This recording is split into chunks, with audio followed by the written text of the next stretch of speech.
श्री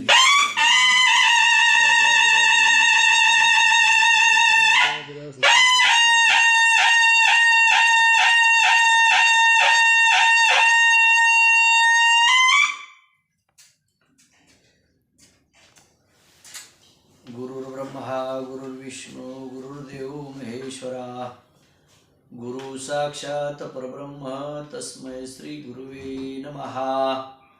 कुंडलिकावरल्या विठ्ठल श्री ज्ञानदेव तुकाराम राजाधिराज सद्गुरुनाथ समर्थ रत्नाकर महाराज की जय. श्री गुरुदेव दत्त वासुदेव हरे. वक्रतुंड महाकाय सूर्यकोटि समप्रभ निर्विघ्नं कुर्मे देव सर्वकार्येषु सर्वदा. ओम भूर्भुवः स्वः तस्य विदुर्वरेण्यं भर्गो देवस्य धीमहि धियो यो न प्रचोदयात्. हरि ओम दत्तात्रय नमः. आज परमपावन आणि पवित्र मार्गशीर्ष महिन्यातील आजचा तिसरा गुरुवार. हा मार्गशीर्ष महिना अत्यंत पवित्र पावन पुण्यमय अशा प्रकारचा हा महिना आहे. म्हणून या महिन्यामध्ये भरपूर अशी सेवा आपल्याला घडावी. आणखीही एक गुरुवार आहे या मार्गशीर्ष महिन्यामधील, तो पुढचा गुरुवार हा शेवटचा गुरुवार असेल. आणि मग या मार्गशीर्ष महिन्यामध्ये चांगल्या प्रकारची सेवा आपल्याला करता येते, किंबहुना आपल्या हातून घडावी. कारण हा जो महिना आहे याचं नाव मार्गशीर्ष महिना. मार्ग दाखवणारा असा हा महिना आहे. अनेक लोकांना मार्ग सापडणारा, मार्ग दाखवणारा अशा प्रकारचा हा अत्यंत महत्वपूर्ण असा महिना आहे. म्हणून या महिन्याला का महत्व प्राप्त झालं, तर याच महिन्यामध्ये भगवान श्रीकृष्णाने अर्जुनाला जो बोध केला, जे आत्मज्ञान सांगितलं गेलं, ते आत्मज्ञान याच महिन्यामध्ये गुरुवारच्या दिवशीच ते ज्ञान सांगितलं गेलं.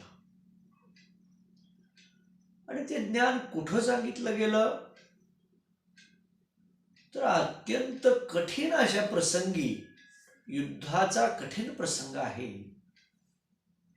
शत्रू सैन्य समोर पुढं उभा राहिलेला आहे, युद्ध सुरू होण्याची वेळ आहे. अशा कठीण परिस्थितीमध्ये ज्यावेळी अर्जुनाची स्थिती, त्याची मानसिक स्थिती अत्यंत वाईट झालेली होती, त्याची मानसिक स्थिती अत्यंत क्षीण झालेली होती, मनोबल क्षीण झालेलं होतं आणि पूर्ण शक्तिहीन असा तो अर्जुन झालेला होता. त्याला काही करू वाटत नव्हतं, युद्ध सुद्धा नको म्हणत होता करायला. अशा वेळी भगवंतानी अर्जुनाला बोध केला आणि आत्मज्ञान त्या ठिकाणी देण्याचा प्रयत्न केला. आणि ज्यावेळी आत्मबोध झाला, साधुबोध झाला, तर ठाईच नरोनिया ठेला. तो बोध झाल्यानंतर, आत्मज्ञान दिल्यानंतर मग अर्जुन सक्षमपणानं ते कार्य करू शकला, विजय प्राप्त करू शकला. अर्जुन निमित्त आहे या ठिकाणी, परंतु सगळ्या जगतासाठीच हे ज्ञान भगवंतानी सांगितलेलं असतं. म्हणून क्षणोक्षणी करावा विचार. प्रत्येक क्षणाला आपण विचार करायचा आहे. भगवंतानी गीता सांगितली अर्जुनाला, तो काळ द्वापार युगाचा काळ होता. आता कलियुग आहे, म्हणजे युग बदललेला आहे. त्यावेळी 50% पुण्य आणि 50% पाप अशी स्थिती होती. आता हे 75% पाप गेले आणि 25% पुण्य राहिले. धर्माच्या 4 पायामधील 3 पाय निकामी झालेले आहेत. एकाच पायावर धर्म आहे, आणि तो पाय कोणता तर सत्य. एकाच पायावरती धर्म सध्या आहे. इतका अडचणीचा हा काळ आहे. कलियुगामध्ये कोणतंही कार्य करणं ही सोपी गोष्ट राहिलेली नाही. विषय नुसता भक्ती मार्गाचाच नाही. जगतामध्ये जे जे विषय असतील, मग तो प्रपंचाचा विषय असेल, तो परमार्थाचा विषय असेल, राजकीय विषय असेल, सामाजिक विषय असेल, विषय कोणताही असेल, त्या ठिकाणी सगळीकडं कलह निर्माण झालेला आहे. घरापासून ते सगळ्या ठिकाणी, मग ते घर असू दे, मंदिर असू दे, चावडी असू दे, सभागृह असू दे, जगत असू दे, प्रत्येक ठिकाणी कलह निर्माण झालेला आहे. कलीचं ते कामच आहे. युगच कलियुग चालू आहे. कलीचं युग चालू असल्यामुळे तो त्याचा प्रभाव दाखवू इच्छितोय.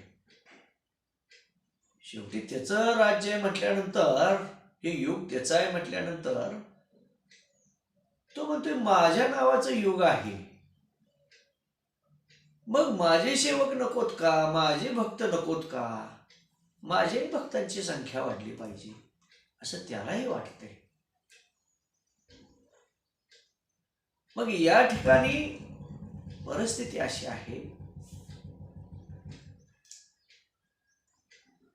2 भाग झाले. एक देव लोकांचा, एक असुर लोकांचा.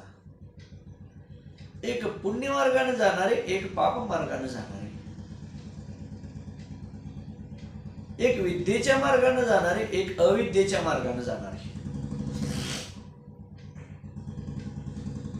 साधू संतांच्या संगतीत आल्यानंतर ब्रह्मज्ञान होईल, आत्मज्ञान होईल, आत्मस्वरूपाचं ज्ञान होईल. पण वाईट लोकांच्या संगतीत जर गेला तर तिथं विद्या नाही मिळणार, अविद्या मिळणार. त्याचं ज्ञान मिळणार नाही, अज्ञानाकडे वाटचाल होणार. तिथं चांगलं घडण्याची काही चिन्ह नाहीत, वाईट घडण्याची जास्त चिन्ह आहेत. जगतामध्ये सगळेजण भक्ती करतात, कोण भक्ती करत नाही? सगळे भक्ती करतात, कुणाची ना कुणाची भक्ती करतातच. अनेक धर्म आहेत, अनेक पंथ आहेत, अनेक प्रकारचे सेवा अनेक जण करतायत. ज्याला जी चांगली वाटेल त्या मार्गाने तो जातोय. आता यातून नेमकी सेवा भगवंताची कोण करते? सेवा कोणाची करायची? इथं 2 भाग पडले गेले. भगवंताची सेवा करायची का कलीची सेवा करायची? युग कलीच आहे. भगवंता एवढी ताकद तो सुद्धा वापरायला तयार आहे. आणि मग आता इथं 2 भाग झाले, कलीची सेवा आणि भगवंताची सेवा. भगवंताचे जसे भक्त तसे कलीचे भक्त. जशी भगवंताची मनोभावे सेवा केली जाते, तशी त्या कलीची सुद्धा सेवा मनोभावे करणारे भक्त आहेत. मग त्याचं योग असल्यामुळं त्या कलेला काय वाटतंय, ते भगवंताची सेवा करणारे सुद्धा माझ्याकडे यावेत, माझे भक्त भरपूर व्हावेत, माझी संख्या भरपूर वाढावी, माझं साम्राज्य भरपूर वाढावं, अशी इच्छा कलीची आहे. त्यामुळे तो सर्वतोप्रकारे तो सुद्धा प्रयत्न करतोय. यातली मुख्य गंमत कशी की जी आजपर्यंत तुम्हाला माहितीच नाही, किंबहुना त्याचा स्पर्शही झाला नसेल अशी गोष्ट. ती कोणती? युग कलीच चालू आहे. कलीलाही वाटते आपले अनेक प्रकारे भक्त व्हावेत, भरपूर भक्त व्हावेत माझे. पण कली सुद्धा भगवंताची सेवा करतो, ही गोष्ट किती जणाला माहिती आहे? भक्तांचं सोडून द्या, आणखी अनेक विद्वानांना सुद्धा ती गोष्ट माहीत नसणार आहे. हे असं कसं? एक कलीचं युग चालू आहे. कलीची सेवा भरपूर झाल्यामुळेच भगवंताकडून त्याने वर प्राप्त करून घेऊनच त्याला हे युग मिळालेलं आहे त्याच्या नावानं. आणि भगवंतांनी सांगितलं, चला तुझं युग चालू होतंय तर तुझ्या नावाचं युग, ते तुला काय करायचं ते कर. आणि मग हे योग त्याच्या नावाने देत असताना भगवंतांनी त्याला काही अटी सांगितल्या की माझे सेवक जे असतील त्यांना तुला बाधा करता येणार नाही. तुळशीला पाणी घालणाऱ्या स्त्रीची सेवा जिथं आहे तिला बाधा करता येणार नाही. जो मनोभावे शिष्य गुरूंची सेवा करतोय तिथं तुला बाधा करता येणार नाही. माझी मनोभावी सेवा ज्या घरामध्ये चालू असेल तिथं तुला बाधा करता येणार नाही. ह्या अटी त्याला सांगून मग ते युग चालू करायला परवानगी दिलेली. या अटीला प्रमाण मानून मग तू राज्य करायचं आहे. तुझ्या नावानं राज्य मी तू काही करत बसशील असं नाही होणार. तू देव आहे का आम्ही देव आहे? कलीच देव होऊन बसेल ना. म्हणजे तसं नाही, ज्याचे त्याला पदवी इतरालाच नसावे, संताला म्हणजे आत्मसुख. तू आहे तुझ्या पायरीनं राहा, तुझ्या नावाचं युग ठीक आहे, चल राज्य पण कर तुला पाहिजे तसं. पण ह्या अटीला, ह्या बंधनाला समोर ठेवून ह्या अटीला अधीन राहून तुला राज्य करावं लागेल. आणि मग इथं लक्षात येईल तुम्हाला की कलीचं युग असेल तरी सुद्धा जे भक्त भगवंताची मनोभावे सेवा करतात त्यांना कोणत्याही प्रकारची अडचण कली आणू शकत नाही. तिथं कलीचा प्रभाव पडू शकत नाही. तिथं कली दुबळा राहणार, अशक्त राहणार, क्षीण राहणार. त्याचं चालणार नाही शक्ती इथं भक्तांच्या सेवेपुढं. आणि म्हणून 6 शास्त्र 18 पुराण सगळे वेद सगळ्यांनी भगवंताची स्तुती केली, ज्ञान जगतापुढं मांडलं आणि काय सांगितलं? बाबानो कायावाच्या मने सर्वार्थानं शरण जावा भगवंताला. करता करविता तो देव राहणार, तोच आपला सांभाळ करणार आहे. आणि वचन आहे भगवंताचं, भक्ता लागे सांभाळी, वचन आहे. आता काय अडचण राहिली भक्तांना? सेवा करण्याची काय अडचण राहिली? प्रपंच करत करत परमार्थ करायचा आहे, काही अवघड नाही, सोपं साधन आहे. मग अवघडात का शिरता? सगळ्या गोष्टी सोप्या सांगितल्या. प्रपंच करून परमार्थ, प्रपंच करावा नीटका, परमार्थ पहावा विवेका. चांगल्या प्रकारे प्रपंच करा म्हणले. आणि प्रपंच करत करत तुम्ही परमार्थ करा. आता काय अडचण राहिली? भक्तांनी मनोभावे सेवा करायची आहे. अहो पण तुम्ही भक्त आहात का? तुम्हाला असं कसं काय? अहो आम्ही माळ घातलेली आहे, महिन्याला वारीला जातोय, एकादशी करतोय, रोज नित्यनेमानं पूजा करतोय, आरती करतोय, महाराजांची प्रवचनं ऐकतोय, आणि मग आम्ही भक्त नाही? काही जण भक्त आहेत पण काही जण भक्त नाहीत. त्याच्यामध्ये फरक आहे. भक्त कोणते? मनोभावी सेवा करणारे भगवंताचे गुरुचे भक्त कोणते? ते थोडे. पण भक्त आहे म्हणणारे आणि भक्ती न करणारे, किंबहुना भक्ती सोडून दुसरंच अनंत उद्योग करणारे, ते भक्त होऊ शकत नाहीत. तुम्ही कोणाचे भक्त आहात? भगवंताचे भक्त आहात. आम्ही पांडुरंगाचे भक्त आहोत, आम्ही दत्त भगवंताचे भक्त आहोत, आम्ही भगवान शंकराचे भक्त आहोत. ठीक आहे, तुमचं जे आराध्य असेल त्या देवतांची मनोभावी सेवा करायला काही अडचण नाही. पूर्णत्वानं विश्वास श्रद्धा ठेवून तुम्ही सेवा करू शकता चांगल्या प्रकारची. पण पुण्य करिता पाप घडे, पाप करिता पुण्य घडे. तुम्ही चांगलं करताय, पुण्य सेवा करताय, तुम्ही भगवंताचे भक्त आहात, सद्गुरूंचे शिष्य आहात, तरी पण तुम्ही कलीची सेवा कशी करता?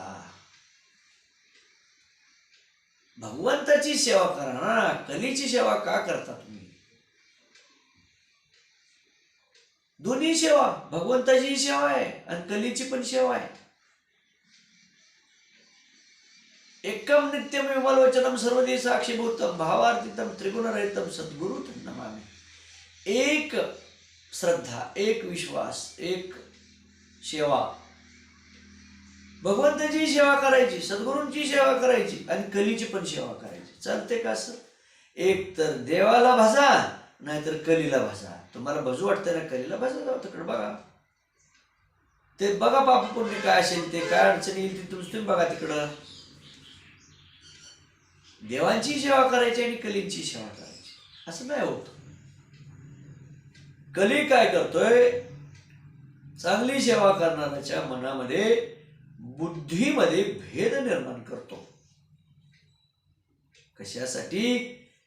तर भगवंताच्या सेवेपासून तो दूर झाला पाहिजे आणि माझ्या सेवेला लागला पाहिजे, याच्यासाठी तो एक एक भक्तांना खेचण्याचा प्रयत्न करतो त्याच्याकडे, आणि आपली संख्या वाढवण्याचा तो प्रयत्न करतोय. आता त्याचं विचारायचं काय चुकणार आहे? आपण कमी पडतोय, क्षणोक्षणी करावा विचार. आपण पूर्णत्वानं भगवंताला मन वाहिलं नाही, काया वाचा मन वाहिलं नाही. सद्गुरूंना पूर्णत्वानं काया वाचा मन वाहिलं नाही. थोडं लूज असेल तर तो लगे वाढायला बघतोय तिकडं, आणि मग पुण्य करता पाप घडे. माळगळामध्ये आहे, चांगला भक्त आहे, गंध वडतोय, सगळं करतोय, देवदेव पण करतोय.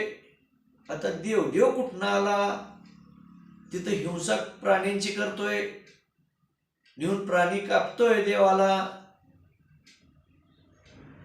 मग आता तो भक्त कसा म्हणायचा?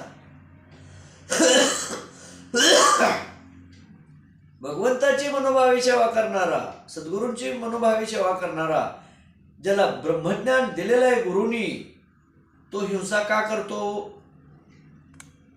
त्याच्या हातून प्राण्यांची हत्या का घडते? मग तो देवांचा भक्त आहे का कलीचा भक्त आहे? कोणाचा भक्त आहे? तो कलीचा भक्त आहे.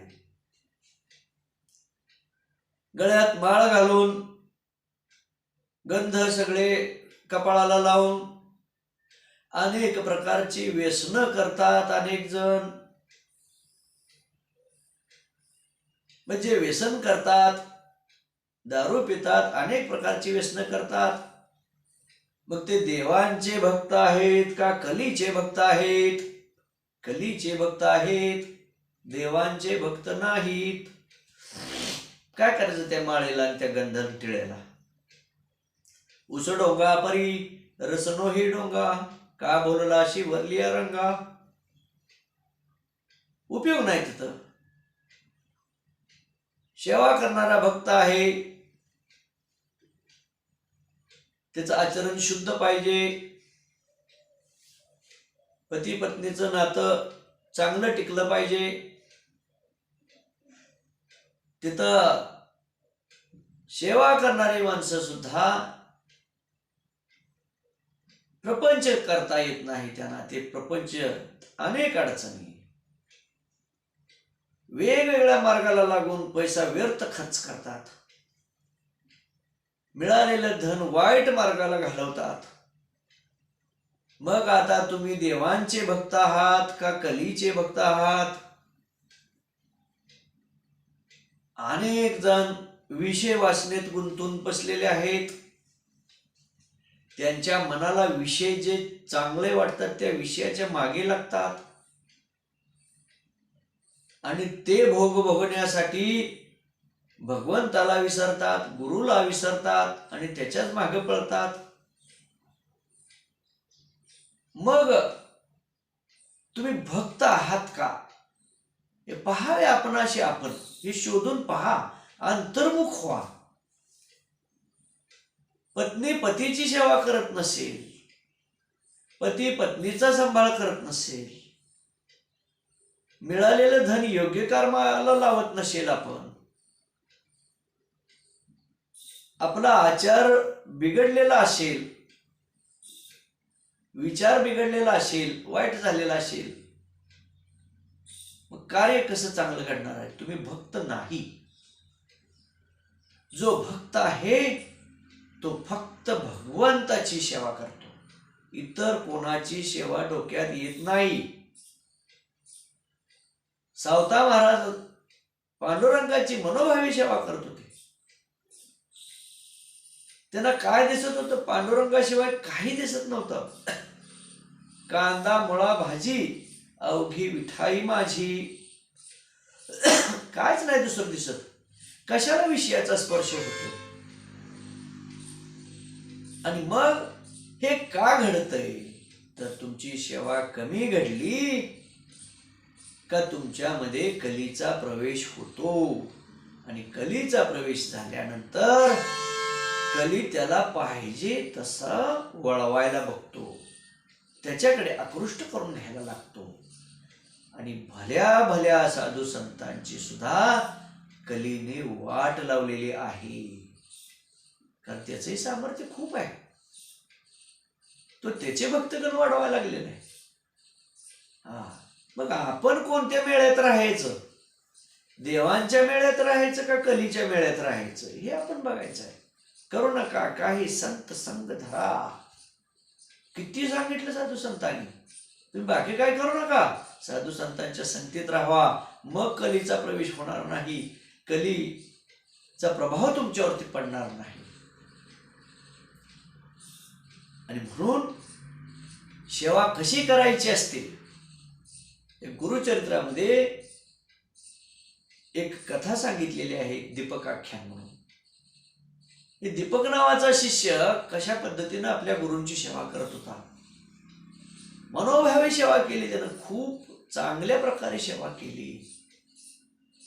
आणि गुरुंना वाटलं याची परीक्षा घ्यावी, आणि म्हणून गुरुंनी स्वतःच्या अंगाला अनेक रोग निर्माण केले, अंगातून पू व्हायला लागला, आणि त्यांनी इच्छा व्यक्त केली, मला आता हे सगळे रोग संपवायसाठी काशीच्या क्षेत्रामध्ये निघून त्या ठिकाणी रोज स्नान करून एक महिन्याभराचा तरी मुक्काम करायला लागतोय, त्यावेळेला हे सगळं संपेल. मग माझ्याबरोबर कोण येणार? कुणीही तयार झालं नाही. तो दीपक नावाचा शिष्य गुरूंच्या समवेत सेवा करण्यासाठी काशीला गेला, गुरुला घेऊन गेला आणि त्या ठिकाणी दररोज स्नान घालायचा, मधुगिरी मागून आणायचा आणि गुरुंना भोजन द्यायचा. गुरु त्याच्यावरती खूप क्रोधायमान व्हायचे, खूप रागाला जायचे. तो असलं कसं जेवण घेऊन आलेलं आहे, मला हे खाऊ वाटत नाही, काहीतरी आणतो, दुसरा अंजा, अनेक प्रकाराने त्याला त्रास द्यायचे. पण तो ते त्रास नाही, उलट स्तुती सुमन आहे ती असं समजून त्याला कधीही दुःख होत नव्हतं. तो अविरत सेवा करत होता, मनोभावी सेवा करत होता. आम्ही चांगलं बोलून हात जोडून सुद्धा शिष्य यायला तयार नाहीत. आणि मग तसं वातावरण असेल तर कोण टिकणार आहे? आम्ही पायघड्या टाकल्या तरी, फुलं टाकली तरी तो शिष्य यायला तयार नाही. ये बाबा तुला वाजवत आणतो तरी तो यायला तयार नाही. ही उलटी गती सगळी चालू आहे.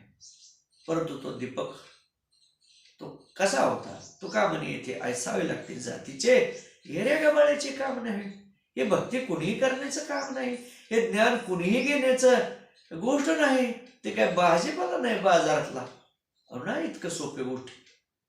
आणि हा मनोभावी सेवा करणारा दीपक, आणि त्याची सेवा बघून सगळे देव संतुष्ट झाले, आनंदी झाले.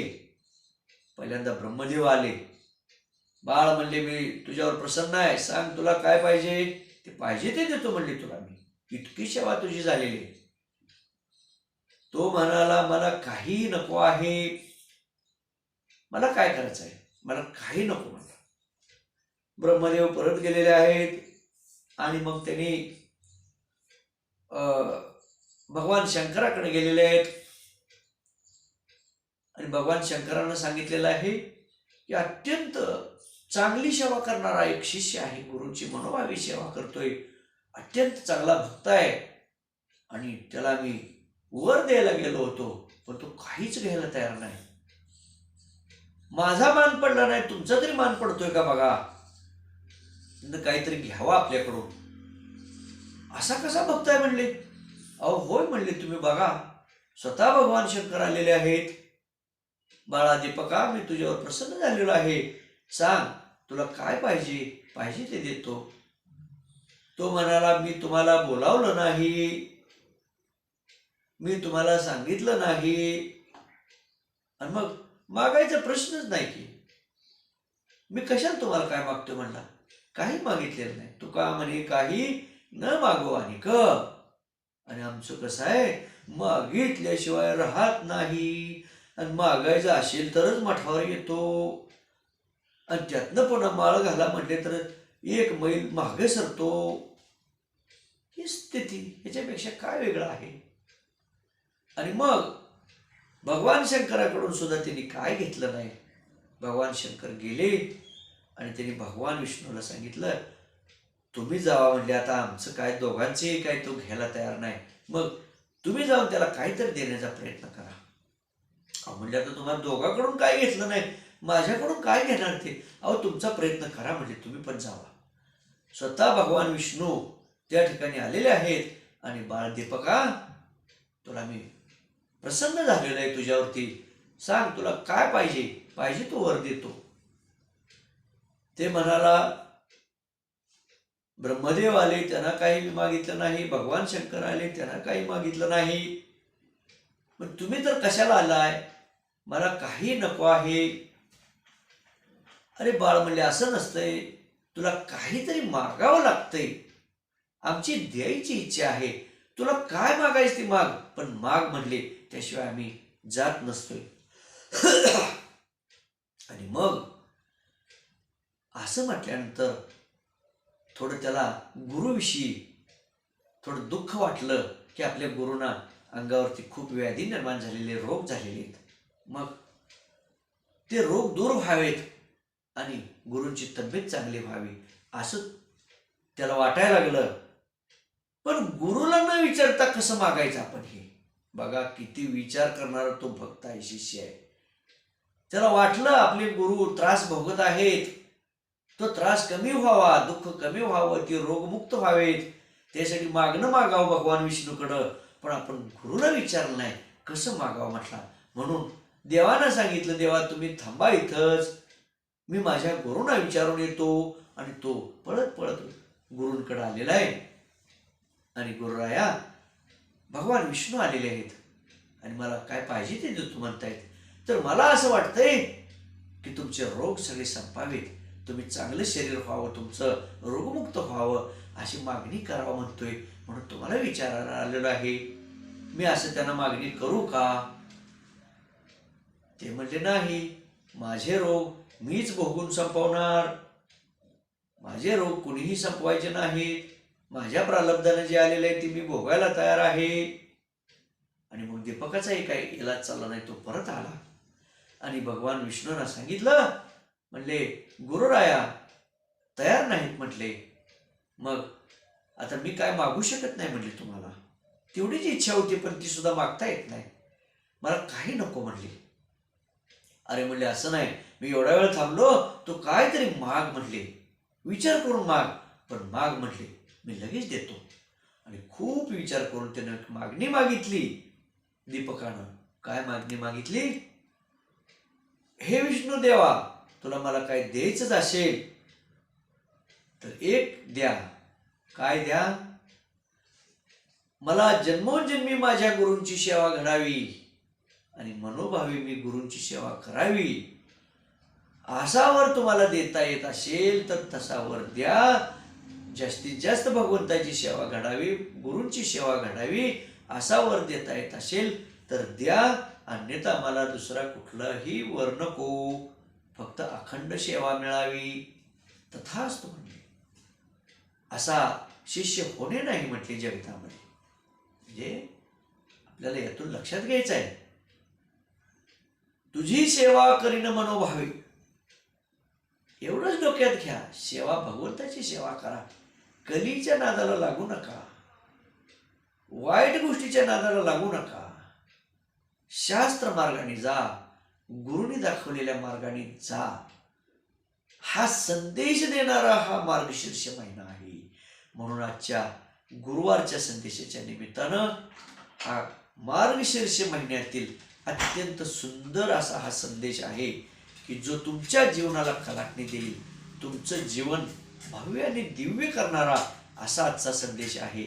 म्हणून एकच लक्षात घ्या की भगवंताला मनोभावी शरण जावा आणि नित्य नियमानं सेवा करा. कलीची मात्रा तुमच्यावर चालणार नाही, कलीचा प्रभाव चालणार नाही. सर्वे सुखेन संतु, सगळ्यांना सुखप्राप्ती होईल, आनंद मिळेल आणि तुम्हाला जन्माचं कल्याण होईल. तुम्ही ज्या मानव जन्माला आलेला आहात त्या जन्माचं कल्याण होईल. म्हणून सगळ्यांच्या पाठीशी आशीर्वाद देतो आणि आजचा हा गुरुवारचा संदेश